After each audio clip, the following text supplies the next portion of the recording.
Во текот на следната недела ќе биде распишана тендерската постапка за изградба на нов луна парк, информираше денеска градоначалникот на град Скопје Орце Ѓорѓиевски на првата средба на координативното тело на скопските градоначалници, одржана по пауза од 3 години. Додека пак за подземната сообраќајница кај Лимак и за кружниот тек во Ѓурче Петров, како што рече Ѓорѓиевски, веќе се започнати тендерските постапки. Но и најголем дел од моите колеги, децата наши порасна, децата ваши порасна, децата на Скопје порасна, неколку генерации без да имаат таква можност, го должиме тоа на нашите сограѓани. Ако не го направиле тоа претходните генерации, ние сме генерацијата која што треба да го направи тоа.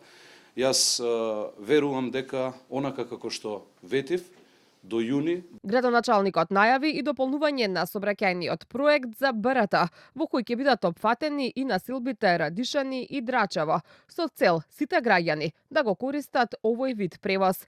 Како што рече, процедурата за овој проект е веќе откочена. Не е доволно ние само да го направиме проектот да биде функционален во централното градско подрачје. Ние треба за сите граѓани да овозможиме услуга соодветна каква што треба. Тоа е сериозно добар проект и веќе ја откочивме процедурата. Јас имав низа состаноци изминатиот период поврзани со таа тема и со представници од владата. Веќе помина информација во влада каде што го одблокиравме целиот процес. Ќе следи во наредниот период и после координации со советниците нова одлука на советот која што ќе треба да ја донесеме и практично да влеземе во фаза да од наредната година со Господ напред се надевам дека ќе ја распишеме и постапката и конечно да го започнеме да го реализираме тој проект. Ѓорѓиевски рече дека ќе побара измени во законот со кои и градот ќе добие градежна инспекција за, како што рече, да може да им застане на патот на дивоградбите.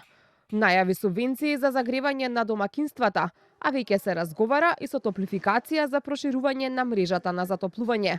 За решавање на проблемот со отпадот ставени се во функција дополнителен број на камиони за собирање отпад, со што, како што информираше Ѓорѓиевски, од 16 камиони, сега бројот на функционални камиони е над 50, во однос на дочекот на новата година. Тој најави достоинствена вечер на градскиот плоштад, каде граѓаните ќе ги забавува Каролина Гочева.